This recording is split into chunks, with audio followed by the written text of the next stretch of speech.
So you're working on your co-ed or your partner stunting, and for some reason your stunts aren't getting high enough, and you're trying everything you can to throw as high as you possibly can, and they're still not making it to the top. And we hear your coach yell, finish your toss, throw higher, but you're still not getting there. But you know deep down inside you're throwing high enough that stunt should get there. Well, to my guys, or if we have girls that throw girls, it actually may not be your fault. And if you're a coach, it may not be their fault. So today I'm gonna show you one thing that your top girl can do to quickly add height to a co-ed stunt and actually may fix it all without your guy having to do anything extra. So stick with me.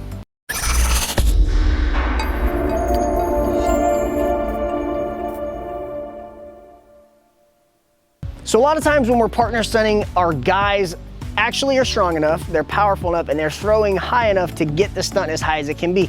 Now our girls, we rely a lot on them to make sure that they're jumping as high as they can. Now, while that is extremely important, we have to keep in mind, our girls also help to generate power in our co-ed stunting with their flick.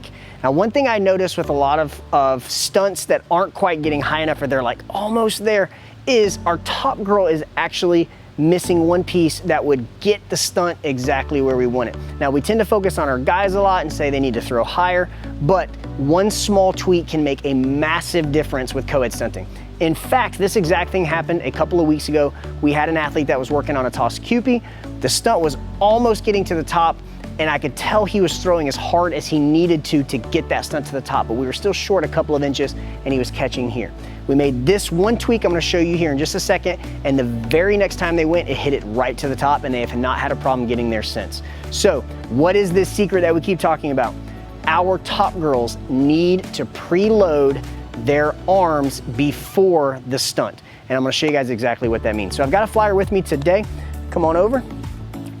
Now what this means is if we are going for a co-ed toss and I'm grabbing at the waist here, my top girl grabs my wrist.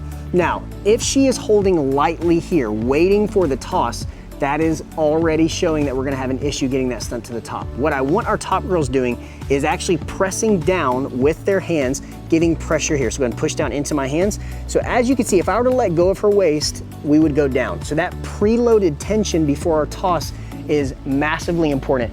By having her arms preloaded as we dip and go through our toss, the second that I would push off to flick, she's already ready to push right back against me. If our top girls don't have tension in their arm when they're getting ready for toss, when the guy tosses, their timing is gonna be slightly off and she's going to miss the potential power she can create here. And if we lose that power, that small difference in timing can make a big difference in the height of our toss, because think about it, a lot of co-ed tosses are only short by a couple of inches.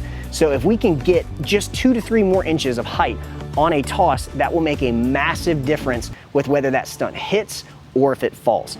So in order to help our top girls to remember this and to create more power through that, we have a couple of exercises that we can do to start to drill that so that they're confident and competent. They're able to do that each and every time.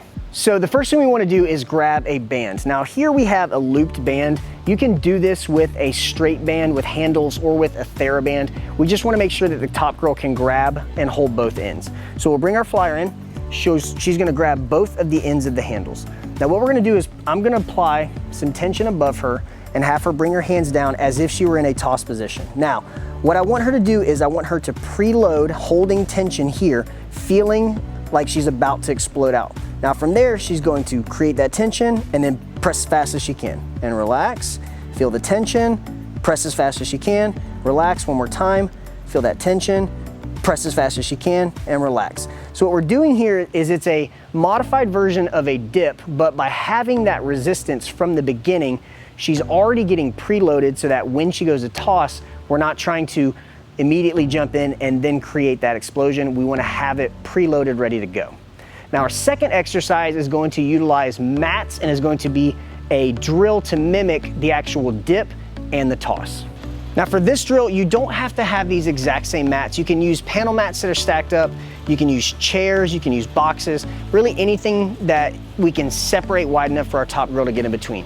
Now I do want to preface this, the timing on this drill is different than a toss. And what I mean by that is, as you'll see, she is standing and pressing at the same time. Now again, this is different than the timing for a toss because our top girl will explode with her legs before she presses down for the flick.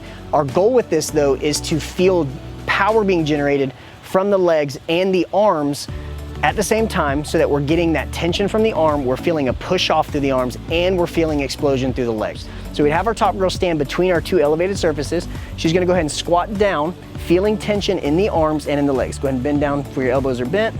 So as she's gonna do is she's gonna drive through the legs and explode up with the arms and explode up off the mats. So push, boom. Again, we're preloading, feeling tension through the arm, making sure that we're squeezing through our tricep. We're gonna explode up, push, and again, jumping up after we explode up from the bottom. Now again, timing again is off, not the same as our co-ed stunt. Again, the stimulus with this is to feel power being generated through the arms, starting with that preloaded tricep. If you will implement these two drills into your top girl training and have them attempt these before they go into their partner stunting, it will start to reinforce this loading that we get through the arm. And again, verbal cues from your bases. So if you're a guy and you're trying to get a higher toss, remind your top girl every time, pressure. Give them that little cue before you toss, give me pressure, until it becomes something that is routine and that they're doing every single time. Thank you so much for joining me for this video. I hope it truly helps with your co-ed stunting. This is one easy trick that you can implement that will make your toss dramatically higher almost instantly. If you would like more videos on partner stunting, we have an entire partner stunt library that's gonna be linked right here. And if you haven't subscribed to our channel, click this link here, hit the subscribe button and the bell for notifications. And also check out hitzeronutrition.com. Every time, I'm gonna keep saying it until you go, because it's for you guys, nutrition for cheer athletes. And I'm excited to say that I will see you on the next video.